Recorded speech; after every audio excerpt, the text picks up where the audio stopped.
Bonjour, heureux de vous retrouver dans ces instants de partage vidéo et je voudrais poursuivre ce que nous avons déjà entamé depuis 2 séances et concernant le livre des Hébreux au chapitre 12 sur lequel nous avions parlé du châtiment, de ce que Dieu nous demandait derrière avec ces verbes au chapitre 12 et au verset 12. Nous avions vu la dernière fois fortifier et suivez. J'aimerais terminer par ces deux verbes et que Dieu nous laisse au travers de son serviteur qui a écrit ce livre, et au verset 14. Et je vous invite à lire ce passage ensemble. Je vais reprendre même au verset 11, si vous êtes d'accord. Il est vrai que tout châtiment semble d'abord un sujet de tristesse et non de joie, mais il produit plus tard, pour ceux qui ont été ainsi exercés, un fruit paisible de justice. Et Dieu nous invite alors à vivre quelque chose de puissant. Fortifiez donc vos mains languissantes et vos genoux affaiblis, et suivez avec vos pieds des voies droites, afin que ce qui est boiteux ne dévie pas, mais plutôt se raffermisse. Et on avait partagé à ce moment-là que Dieu nous invitait donc à nous ressaisir, à relever la tête. C'est vrai que parfois un châtiment, une épreuve, une difficulté, eh bien, nous abaisse, nous fatigue, nous lasse, et voire même nous décourage. Et Dieu, là, nous invite vraiment à relever la tête, à reprendre courage. Et puis, il va nous inviter à faire deux actions qui sont importantes, et on va le lire au verset 14. « Recherchez la paix avec tous, et la sanctification sans laquelle personne ne verra le Seigneur. Veillez à ce que nul ne se prive de la grâce de Dieu, à ce qu'aucune racine d'amertume poussant des rejetons ne produise du trouble, et que plusieurs n'en soient affectés, à ce qu'il n'y ait ni impudique ni profane comme Ésaü, qui pour un mets vendit son droit d'aînesse. Amen. » Alors, simplement, j'aimerais m'arrêter sur ces deux verbes, rechercher et veiller. Rechercher, l'auteur nous invite à rechercher, à poursuivre. Si nous étions arrêtés au synonyme de rechercher, c'est poursuivre, s'attacher fermement, rechercher. Alors, l'auteur nous parle de rechercher la paix avec tous et la sanctification sans laquelle personne ne verra le Seigneur. J'aimerais déjà m'arrêter sur rechercher la paix, c'est-à-dire que cette paix, elle n'existe pas de façon instantanée, comme quelque chose que l'on trouve facilement dans le quotidien. La paix, c'est quelque chose que l'on va cultiver, que l'on va serrer comme une perle précieuse, parce que cette paix, elle est fragile. Jésus dira, je vous donne la paix, cette atmosphère de paix, et je vous donne ma paix. Il y a sa paix qui est particulière, et il dira, ce n'est pas la paix que le monde donne. Et donc ça veut dire que cette paix, elle est fragile, elle est soumise à toutes sortes de paramètres, et il faut que nous la recherchions, il faut que nous la cultivions. Et c'est important, et j'ai noté sur ma feuille qu'il faut la chercher par des paroles, par des attitudes et par nos pensées. Je crois que c'est vraiment ce qui traduit notre nature humaine, nos paroles, nos actions, nos attitudes et ce qui se passe dans notre tête. Parce que la paix, on peut la perdre facilement par ces trois paramètres. Et j'ai noté pour nous comment rechercher la paix par nos paroles. Eh bien, je l'ai noté dans ce passage de Colossiens au chapitre 4 et au verset 6. Paul invite les Colossiens à chercher la paix par les paroles. Et il dit ceci, que votre parole soit toujours accompagnée de grâce, assaisonnée de sel, afin que vous sachiez comment il faut répondre à chacun. Je crois que nos paroles sont celles qui vont aussi permettre la paix avec tous. La paix avec nos familles, la paix avec nos voisins, la paix avec nos collègues de travail. Parce que si nos paroles ne sont pas accompagnées de grâce, accompagnées de sel, elles vont être accompagnées de choses un petit peu acides, un petit peu dures. Si ces paroles-là ne sont pas en nous, on va pas pouvoir vivre la paix et vraiment amener cette paix dans notre environnement. La Bible dit, une parole douce calme la fureur. Vous êtes d'accord avec ça? Si j'excite un propos déjà qui est enflammé, avec une parole qui est pleine d'huile, qui est pleine d'alcool, le feu va prendre. Mais la parole douce calme la fureur. Que nos paroles donc soient accompagnées de grâce assaisonnées de sel. Et puis, j'ai noté donc rechercher la paix avec des attitudes. Rechercher la paix avec quelque chose qui ressort de moi. Et Paul le dira, mais on l'a partagé dimanche en séance Zoom avec ceux qui étaient présents, par ce texte de Philippiens, chapitre 4, verset 5, qui dit « Que votre douceur soit connue de tous ». Est-ce que je suis doux? Est-ce que je suis violent? Est-ce que je suis quelqu'un de tonitruant? On appelait Jacques et Jean, je crois, les fils du tonnerre. Et ils demandaient, lorsque ça n'allait pas, que la foudre descende, que le feu de Dieu descende. Les fils de Boanerges. Mais non, je crois que si nous recherchons la paix, il faut que notre douceur soit connue de tous. Que notre calme, que notre gentillesse, que notre bonté, que notre amour soit connu de tous. Et puis, on peut rechercher la paix également avec quelque chose qui ne se voit pas, avec quelque chose qui ne se lit pas dans nos paroles, qui ne se lit pas dans nos actes, mais qui pourtant est là et qui surpasse les autres choses presque. C'est dans nos pensées. C'est dans nos pensées. Le psalmiste disait qu'il y a une foule de pensées dans son esprit. Et parfois, ces pensées ne sont pas toujours des pensées de paix. Elles sont parfois des pensées de jugement, des pensées de colère. Et il faut que ces pensées soient des pensées de paix. Mais comment le faire? Comment le faire? Eh bien, toujours Paul, aux Philippiens, va nous en parler, va nous en dire quelques mots. Alors je retrouve avec vous les Philippiens au chapitre 4, j'ai noté, et au verset 8, et il va conseiller à chacun de nous de vivre cela. Et il dit ceci: « Au reste, frères, que tout ce qui est vrai, c'est-à-dire que on va se tourner vers la vérité, la parole de Dieu, tout ce qui est vrai, tout ce qui est sincère, qui est essentiel de ce texte, hein, de cette pensée du latin sensire, que tout ce qui est vrai, que tout ce qui est honorable, tout ce qui est juste, tout ce qui est pur, tout ce qui est aimable, tout ce qui mérite l'approbation, ce qui est vertueux, digne de louange, soit l'objet de vos pensées. » Et il me semble que tout ce catalogue, tout ce listing de choses, eh bien, va alimenter nos pensées.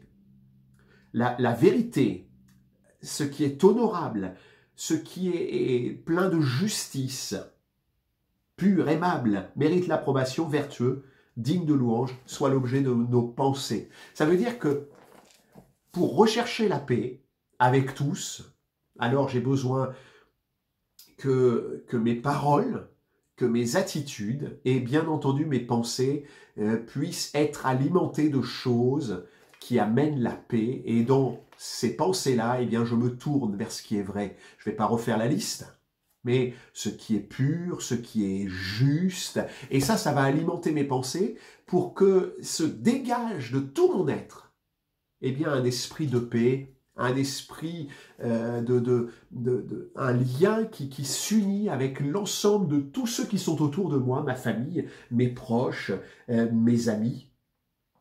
mes collègues de travail, peut-être des ennemis, parce que je crois que Dieu nous appelle aussi à aimer nos ennemis, à chercher la paix, pour leur faire voir qui nous sommes, ce que nous avons vécu, qui il est dans notre vie et que eux aussi peuvent le vivre. Et puis, l'auteur aux Hébreux nous dit « Recherchez la paix avec tous et la sanctification ». Alors, on pourrait se dire, mais c'est quoi la sanctification? Est-ce que c'est la sainteté? Eh bien, il y a une différence. Parfois, on fait l'amalgame entre la sainteté et la sanctification. Il me semble que c'est un peu différent quand même. Et la sanctification, c'est le chemin qui va me mener à la sainteté. Mais il faut savoir quand même, et c'est important, que nous sommes déjà saints. Saints parce que nous avons accepté Christ. Et Dieu nous a rendus saints par le sang précieux qui a coulé à la croix. Il nous sanctifie par ce sang et nous paraissons et nous nous présentons saints devant Dieu. Et ça, c'est déjà quelque chose qu'il faut saisir. Nous sommes saints parce que nous avons accepté le pardon en Jésus-Christ. Nous avons accepté qu'il lave nos péchés, qu'il nous lave de nos péchés et que nous puissions ainsi paraître devant Dieu saints par le sang de Jésus, par le sang de la croix. Et ça, c'est quelque chose d'important. Nous sommes saints aux yeux de Dieu.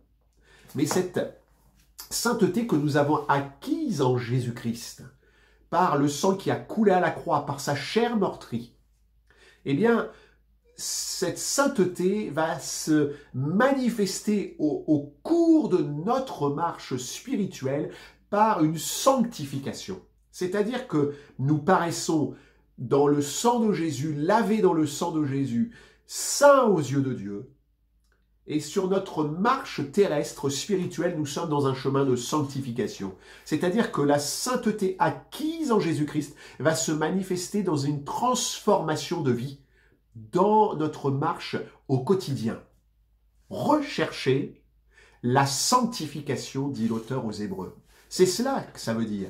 Oui, vous êtes saints aux yeux de Dieu par le sang de Jésus qui vous lave, mais votre marche spirituelle et votre sainteté acquise en Jésus-Christ doit se voir dans la marche spirituelle au quotidien. Recherchez la sanctification sans laquelle personne ne verra le Seigneur. Oui, parce que il faut qu'il y ait du fruit, il faut qu'il y ait une sainteté qui se manifeste en nous au quotidien. Alors, cette sanctification, eh bien, elle va se manifester par une recherche de la pureté de nos vies. Le psalmiste dira au psaume 101 et au verset 3, « Je ne mettrai rien de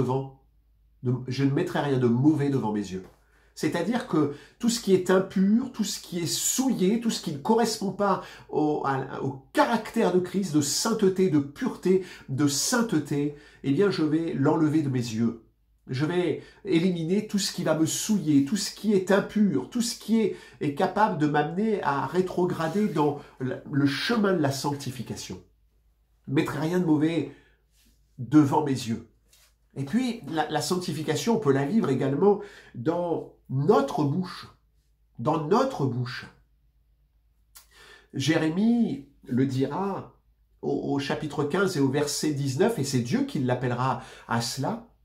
Il sera appelé à séparer ce qui est précieux de ce qui est vil, et alors Jérémie sera la bouche de Dieu, et je serai ta bouche. Séparer. Séparer. Mettre de côté ce qui est précieux de ce qui est vil. Faire un choix, faire un tri. C'est ça que l'auteur aux Hébreux nous dit. Sans la sanctification, j'ai besoin de faire des choix, j'ai besoin de trier, j'ai besoin de me séparer de ce qui est impur. C'est un choix, c'est un mode de vie, c'est une décision personnelle. Si je garde un jardin secret, si je garde des choses impures des choses que je regarde, des choses que je dis. Il ne doit plus y avoir de paroles dans nos bouches, dans ce que nous exprimons. Alors, nous nous sanctifions. Nous lâchons tout ce qui est charnel, tout ce qui est impur, tout ce qui n'a pas de part dans le royaume du ciel. Et puis, il y a une troisième sainteté, c'est celle qu'il y aura dans le ciel. Il y a la sainteté acquise en Jésus par le sang précieux à la croix qui nous purifie de tout péché. Nous sommes saints aux yeux de Dieu par le sang de Jésus-Christ. Nous avons notre sanctification, ces actes de sainteté dans nos bouches, dans nos yeux, dans nos actions aussi. Ne plus faire des choses impures, ne plus être souillé par des actions. Et puis, il y a la sainteté que nous allons acquérir de façon parfaite dans le ciel. Nous serons saints. Je suis saint, vous êtes saints, dit le Seigneur. Et vous serez saints.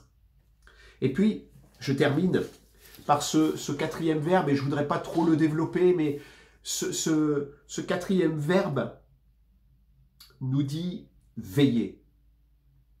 Veiller à 4 choses. Veiller à 4 choses. Et ces 4 choses, un commentateur, je lisais un commentaire sur ce terme veiller, nous dit veiller à ce qu'il n'y ait pas d'apostasie, veiller à ne pas tomber dans l'apostasie. Et cette apostasie est représentée par ces 4 choses ici que l'auteur aux Hébreux nous dit, nous laisse. L'apostasie, et je crois que la plus grande des choses de l'apostasie, alors qu'aujourd'hui nous sommes dans l'obscurité qui vient, l'apostasie c'est perdre la grâce. Et c'est ce que dit l'auteur aux Hébreux aussi.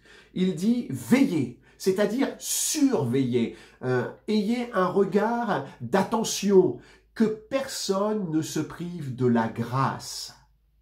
La grâce, c'est la faveur que Dieu nous a donnée en Jésus-Christ. Jésus est venu non pas pour abolir la loi, mais pour l'accomplir.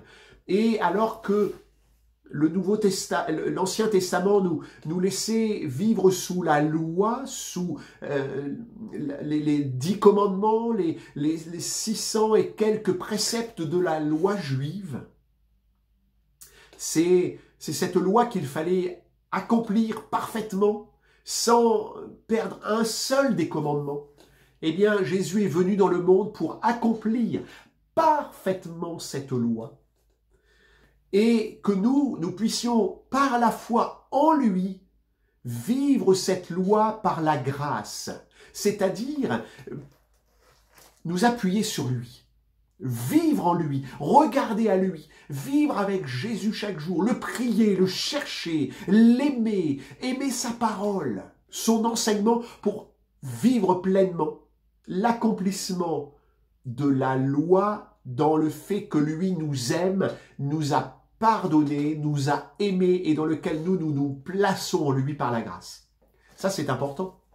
Parce que ça veut dire que nous vivons en Jésus-Christ, nous regardons lui, nous aspirons à lui, et parce qu'il est présent par son esprit, parce qu'il est présent par sa grâce en nous, par son œuvre de salut, de pardon, de repentance, parce que c'est ça qui compte, la grâce.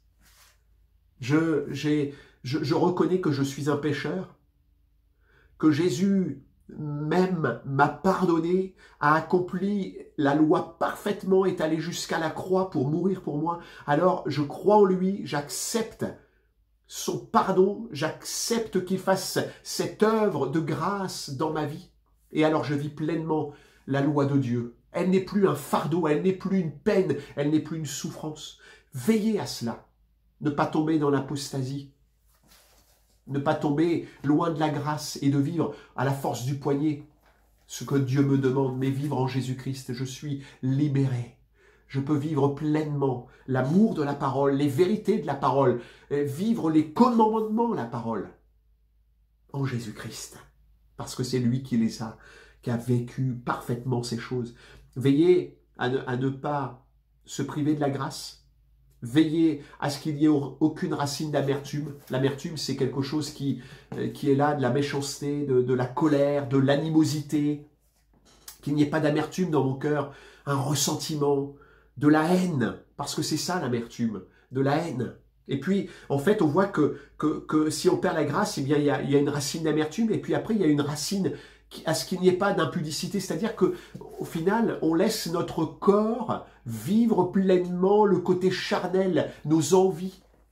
Et l'impudicité ici, le mot grec, c'est quelque chose de fort. C'est pornos. Ça veut dire que si nous avons perdu la grâce, si nous sommes dans l'amertume, eh bien, il va y avoir des choses pornographiques qui vont venir là. Tout n'a pas été libéré. Il faut que la grâce vienne laver nos cœurs, que le sang de Jésus nous lave, nous purifie, que le péché soit enlevé.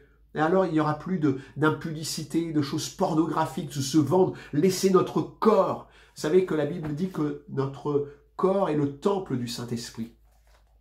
Alors, si notre corps tombe dans l'impudicité, alors l'esprit n'est plus présent.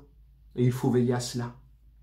Et puis, l'auteur aux Hébreux dit à ce qu'il n'y ait pas de profane, c'est-à-dire qu'il n'y ait pas d'impiété. L'impiété, c'est laisser justement la piété, c'est-à-dire laisser tout ce qui est pieux, tout ce qui s'intéresse à Dieu, tout ce qui se tourne vers Dieu, la parole, aimer la parole, la prière, la communion fraternelle, l'amour pour les frères. La piété, c'est aimer Dieu, aimer ce que Dieu a écrit, aimer ce que Dieu fait, aimer ce que Dieu nous appelle à faire.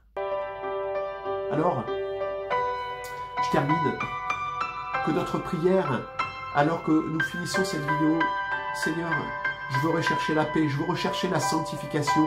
Et puis, si j'ai la paix, si je vis la sanctification, alors je vais pouvoir faire vraiment attention à ces 4 domaines-là. La grâce, l'amertume, l'impudicité et puis l'impiété. Je vais pouvoir vérifier tout cela. Ça va être des critères de surveillance. Et je vais alors pouvoir rentrer dans ta présence. Alors que Dieu vous bénisse, que Dieu nous garde et puis que chacun recherche cette paix, cette sanctification, et puis veillons à tous ces critères. Repassons, voyons si ces quatre critères dans la surveillance ne sont pas là à prendre le dessus. Je suis dans la grâce, alléluia. Alors, veillons les uns sur les autres, prions, encourageons-nous, envoyons-nous des petits messages d'amour, de grâce, de bonté, et que Dieu nous bénisse. Soyez fortifiés les uns les autres, ensemble, et que nous soyons dans la présence de Dieu, à lire sa parole, à prier les uns pour les autres. Que le nom du Seigneur soit béni. Amen.